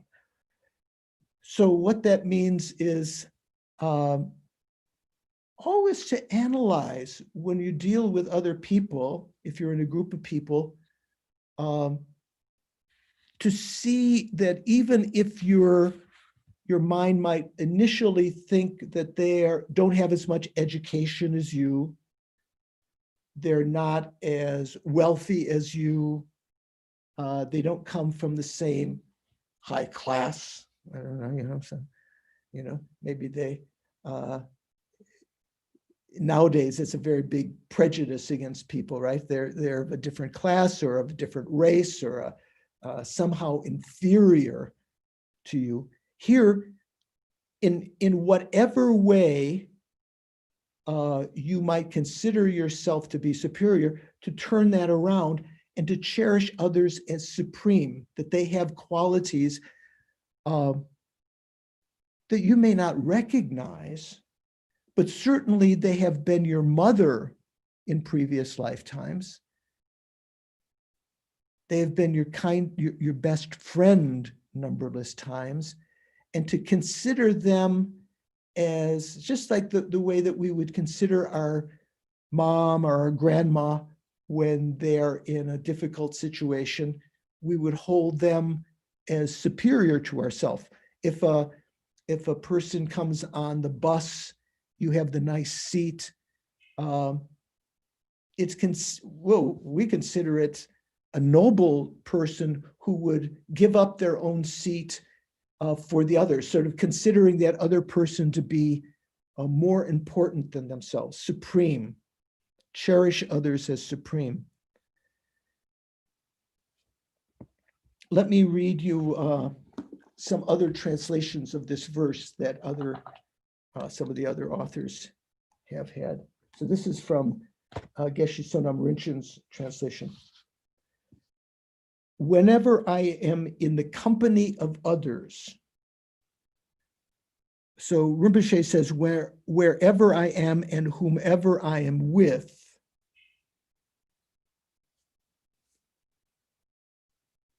so this word in the Tibetan, there's a word drok, which can mean in the company of. Rinpoche says with. Thupten Jinpa says whenever I interact with others. Drokpa also can mean to help. So this verse can mean whenever I'm trying to help other sentient beings, whoever I'm trying to help, I will always consider myself to be, I will always hold them, cherish them as superior from the depth of my heart, sincerely, not just, wagging your tongue, wagging your lip. I would consider myself to be the lowest, lower than them, and hold others as supreme. So Geshe Sonam Rinpoche says, wherever I am, whenever I am in the company of others, may I regard myself as inferior to all, and from the depths of my heart, cherish others as supreme. So that to me, that's more precise. Cherish them as supreme, not just hold others dear and supreme. There's the word and is not there. Thupten Jinpa's translation of that. Let's see, where is that? Do I have that here? There we go. Whenever I interact with others, instead of whenever I'm with or whenever I help, whenever I interact with others, I will view myself as inferior to all and will train myself to hold others as superior from the depths of my heart. So he's left out the word dear. I will hold them, I will cherish them as superior. He just says, I will hold them as superior from the depth of my heart. And I'm going to read one other, just so you get an idea. You want to make sure that all of the main words are there. Whenever I am with others, this is the Geshe Sultan Gelsen.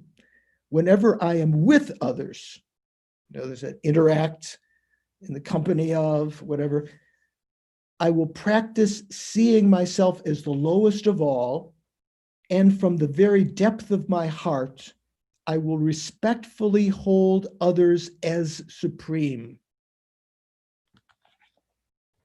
So that runs the gamut of the different translations of that. One of the meanings of that is I mentioned in, I taught the same text recently for the center in Washington, DC.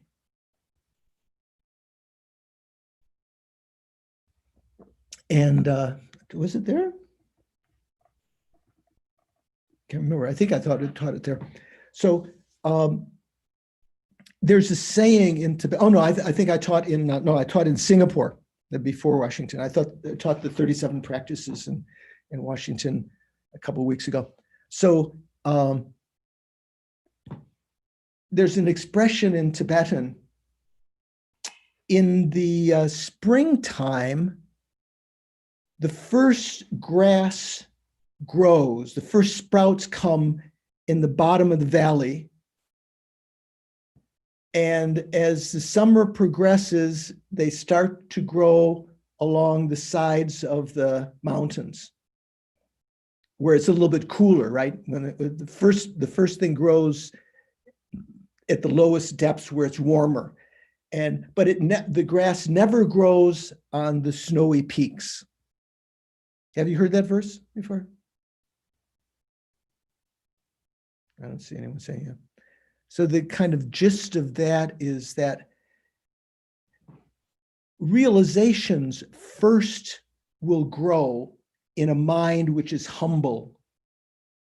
It's almost as though having humility, holding yourself as lower, anything that others say almost becomes instruction to you.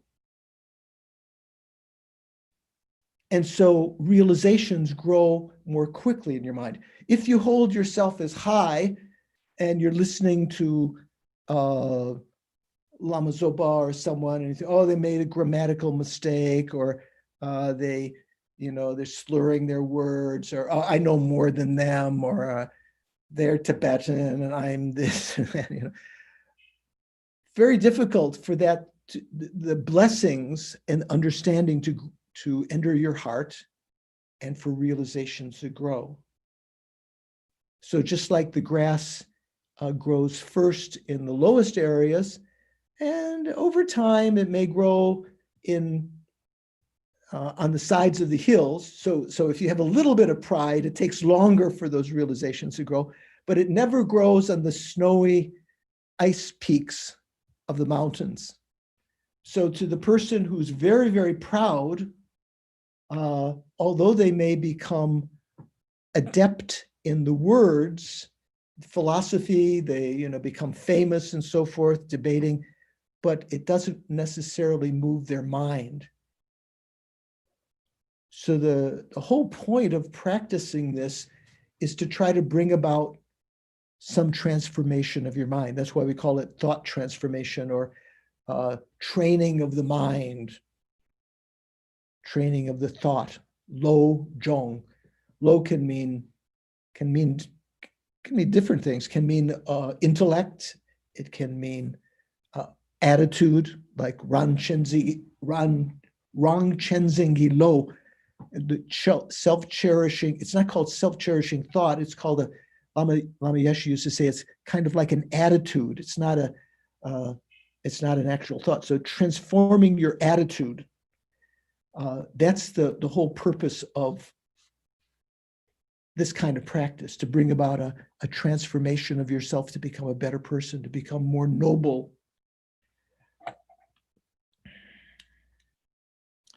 So important words here: from the depth of your heart, sincerely, I will cherish others as supreme. So that may take some effort. You have to recognize, like in Atisha's Jewel Rosary of the Bodhisattvas, he talks about even understanding, of course, understanding those who are superior to you as your teacher, understanding those who are your equal as your teacher, and even understanding those who you might think of as inferior to yourself as your teacher. Objectively speaking, they're poorer than you, or whatever, they're not as educated or whatever, to recognize that they may have gems of insight that can transform your mind. Whoever I interact with, I will consider myself, I will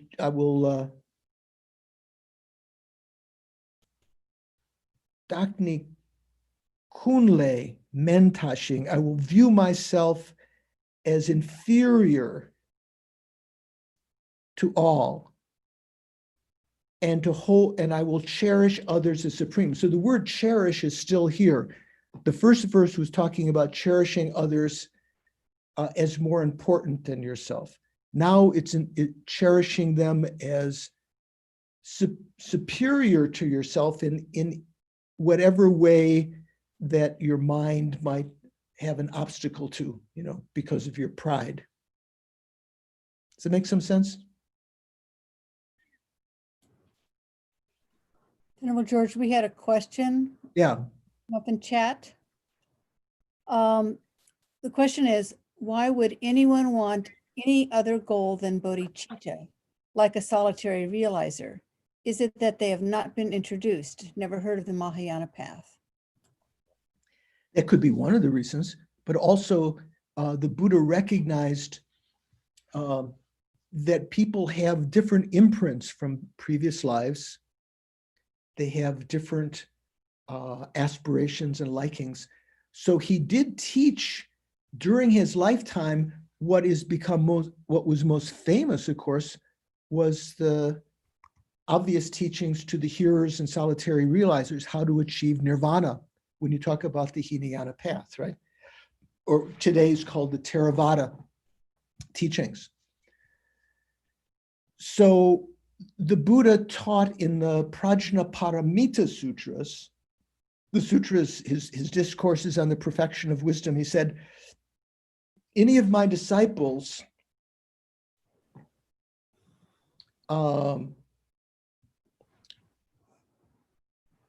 how's it go?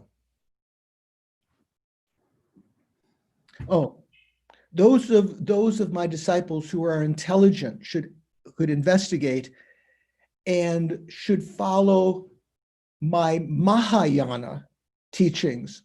They should not be satisfied with my Hinayana teachings. So the Buddha actually used that word in his discourses, which, sometimes in Asia, if you talk about Mahayana and Hinayana, the Theravada practitioners, like the Thai monks or the Malaysian monks or, the Vietnamese monks that practice the Theravada, they think that is pejorative, like saying Mahayana is better, Hinayana is inferior, that we're better than you, right? So sometimes it's kind of, they call it, I think someone wrote, Dan Lopez or someone wrote a book called Not to Use the H word, the Hinayana word.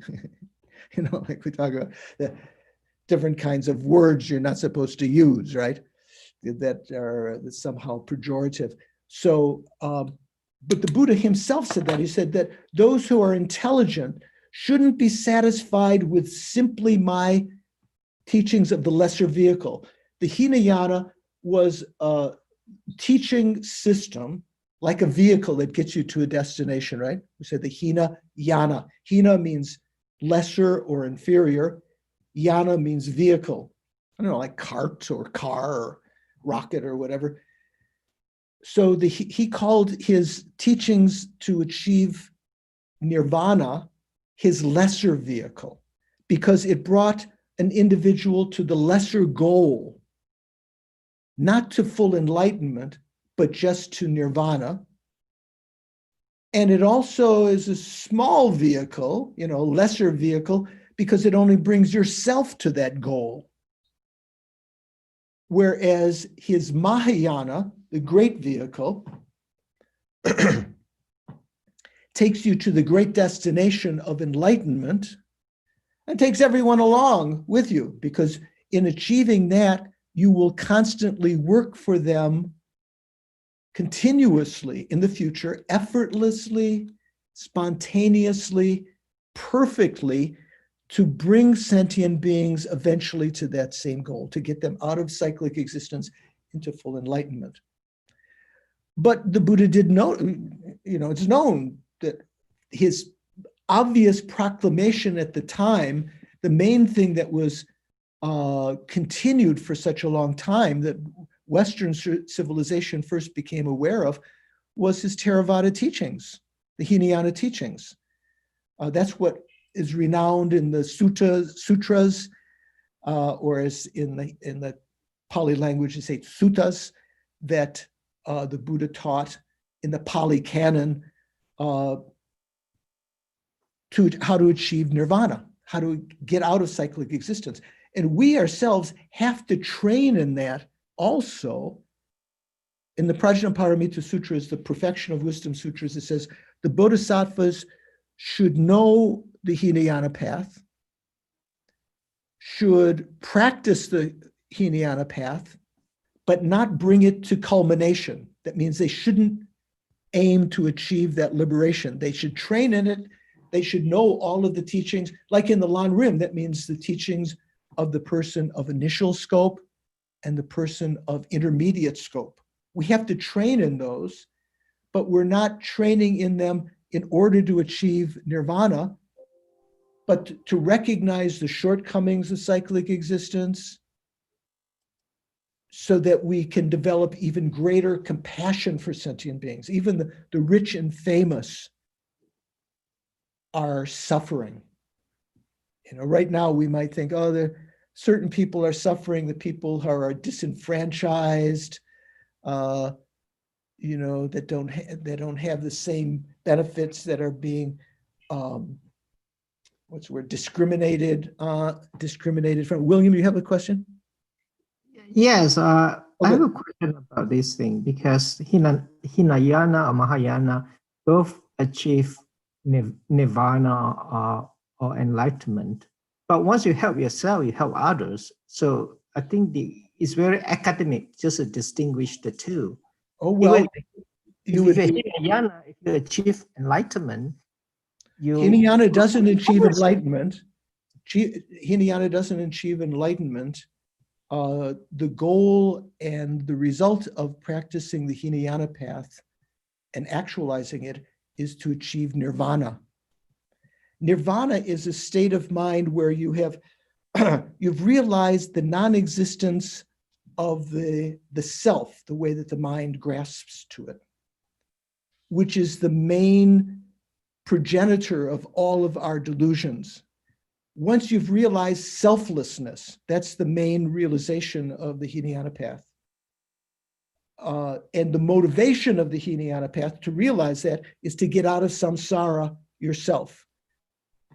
But once you get out of samsara yourself, or once you enter any of this Buddhist path, you're helping yourself and you're helping others, because indirectly, if you know, it's said in the Hinayana path, the arhats, they say, oh, by me not being around anymore in cyclic existence, I will no longer be an object of anger or attachment or jealousy of other sentient beings.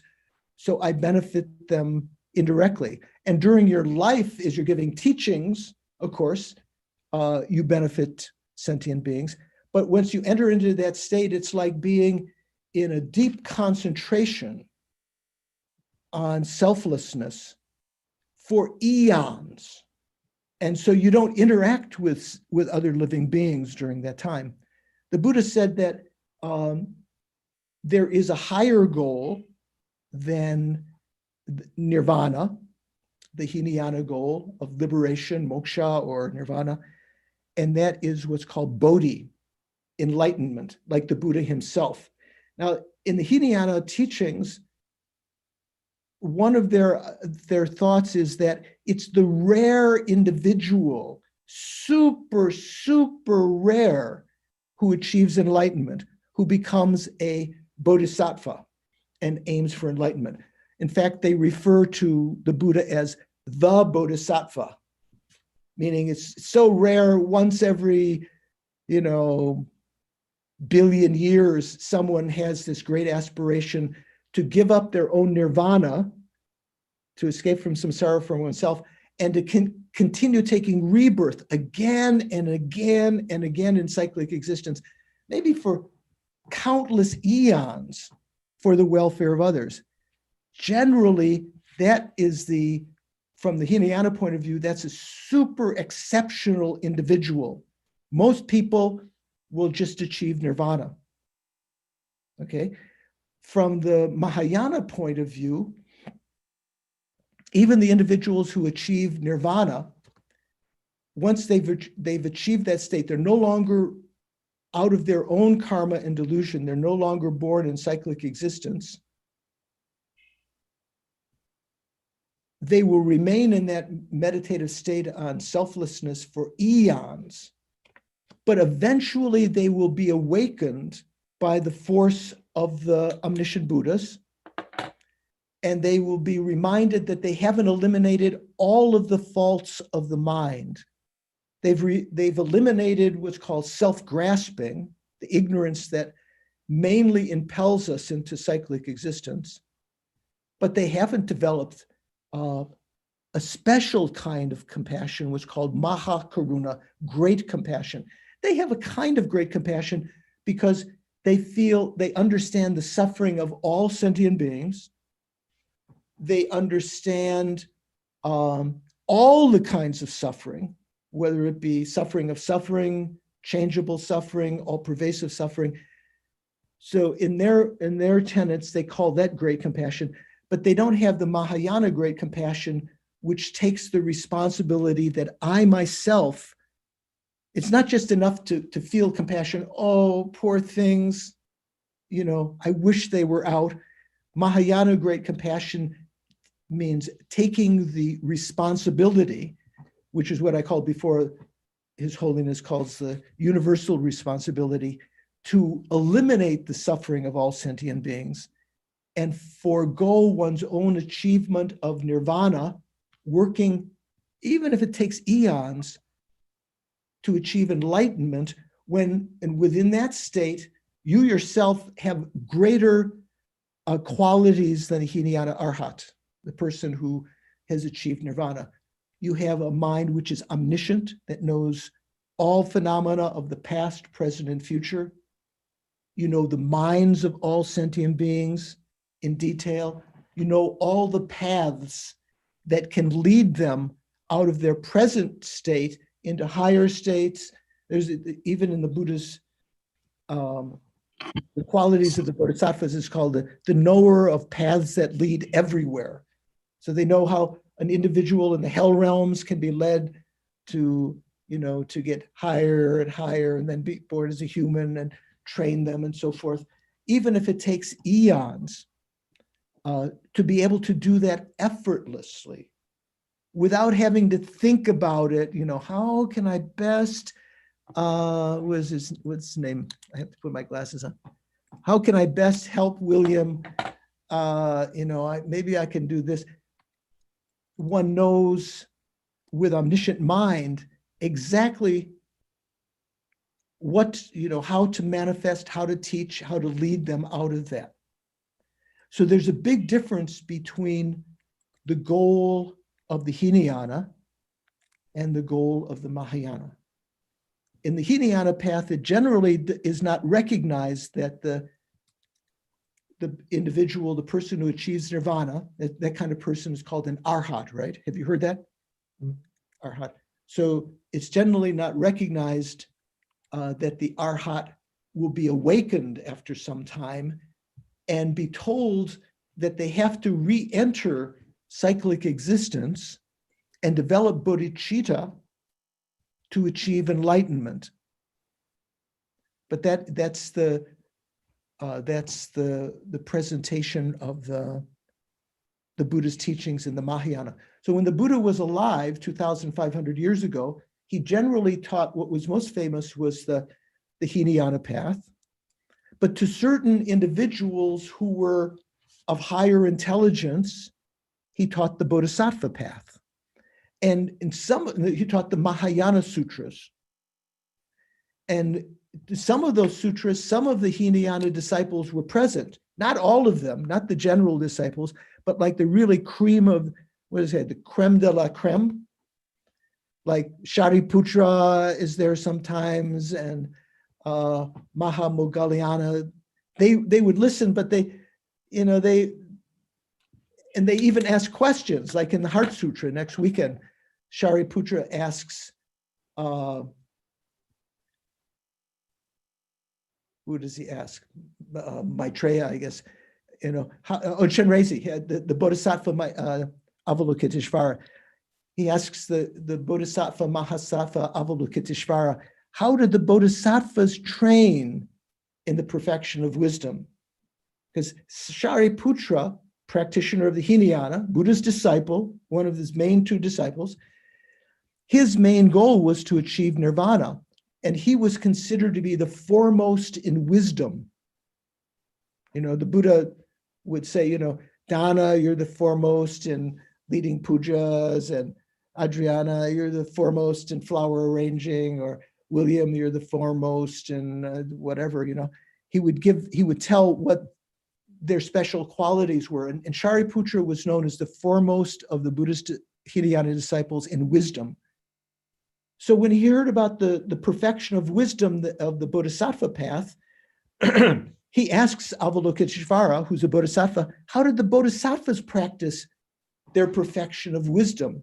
Because he knew how the Hinayana practitioners practiced, but he didn't know how the Mahayana, the Bodhisattvas, practiced the perfection of wisdom.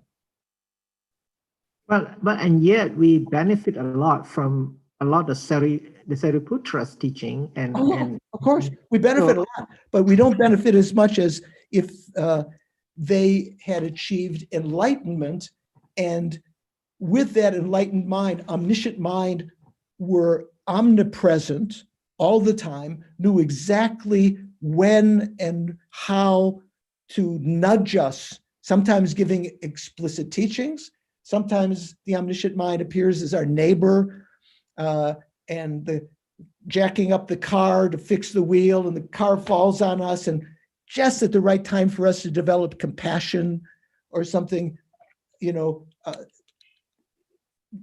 there's an immense difference. So, of course, the achievement, remember Richard Nixon? I don't know if any of you are old enough to remember Richard Nixon.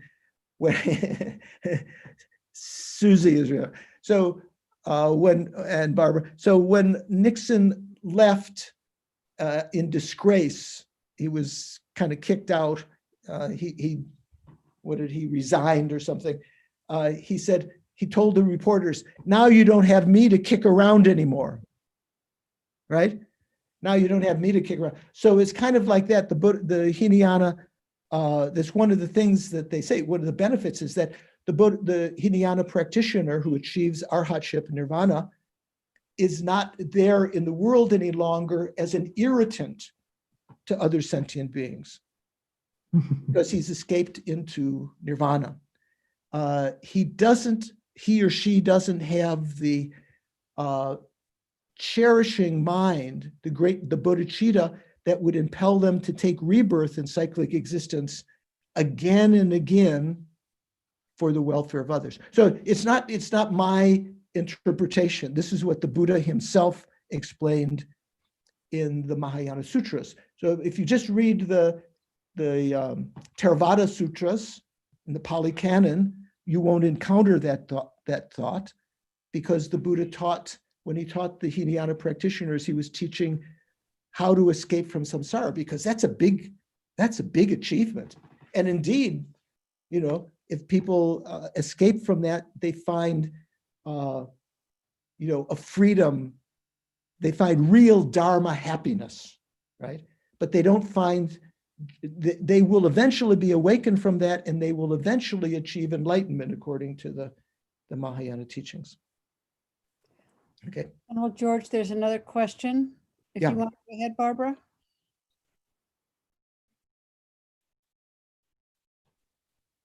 My question was, I don't understand how anyone that truly feels deep compassion and equity for others and actually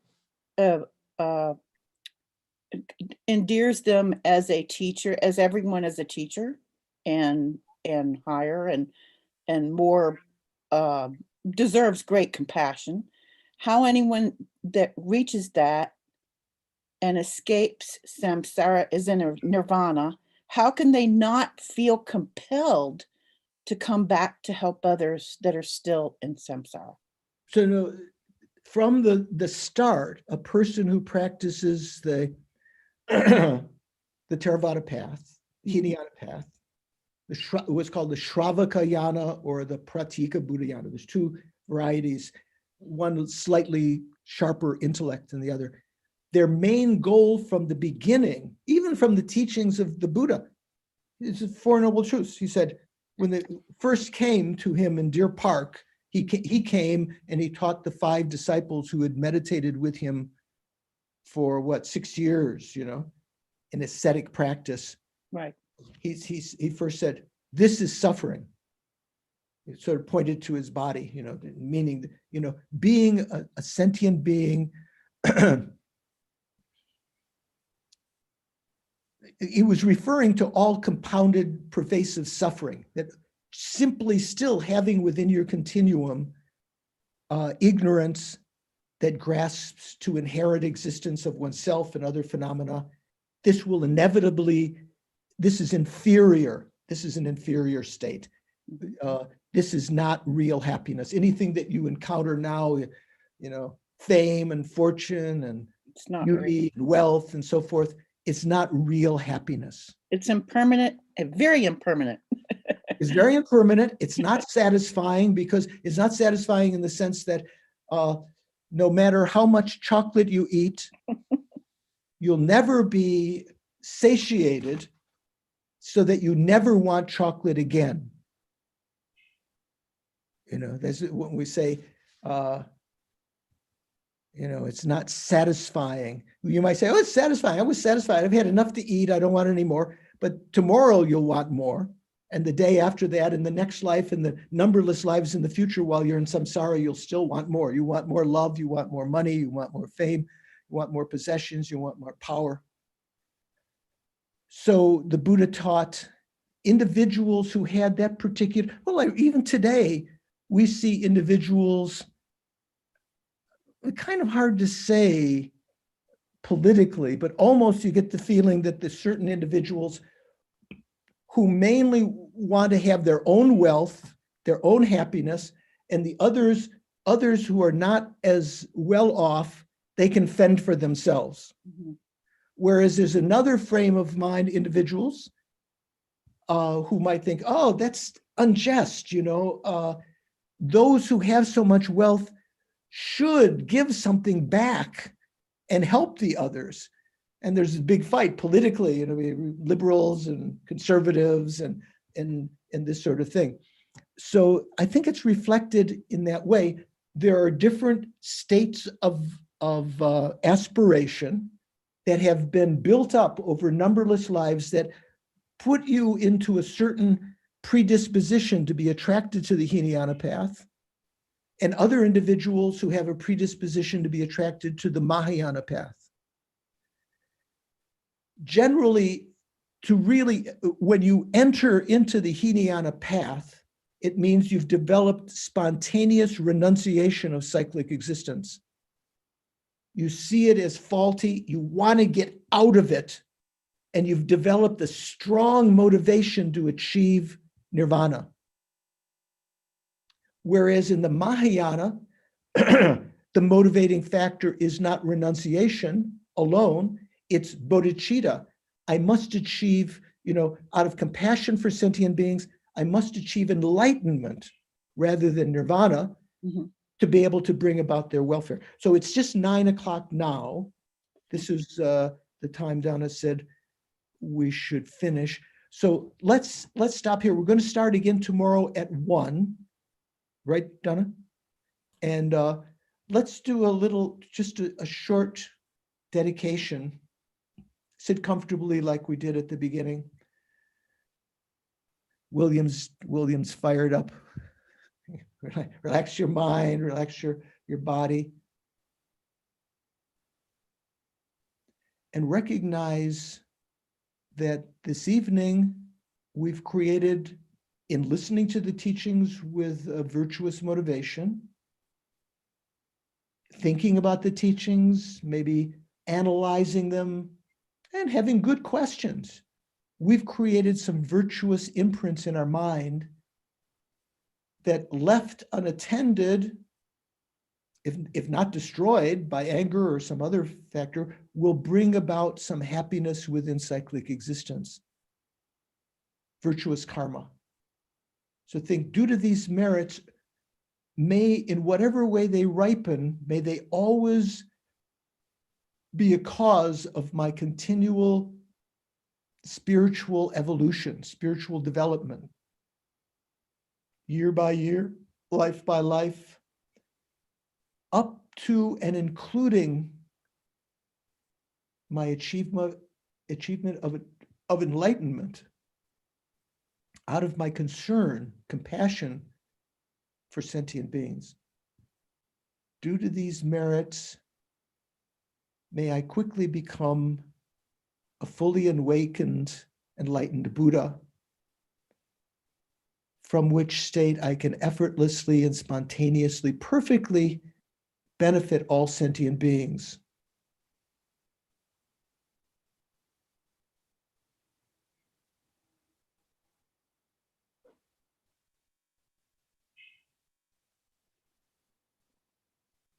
Due to these merits, you can dedicate the merits again and again. Due to these merits, may I quickly develop the precious mind of bodhicitta, which has not yet arisen. And that which, if I have some little inkling of it, may it not be lost, but grow even higher and higher due to these merits.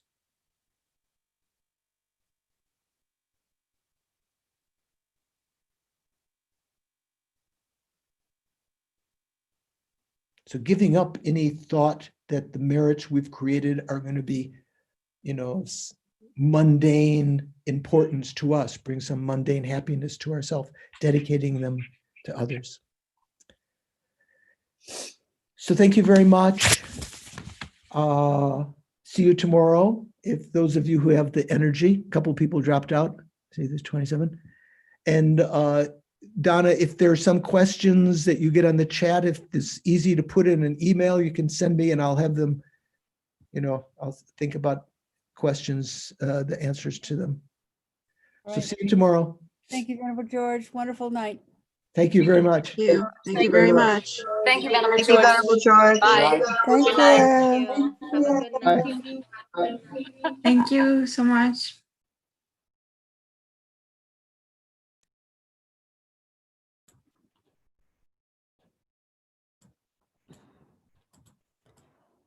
So I'll stay on for a minute or two if anyone wants to send a question in chat.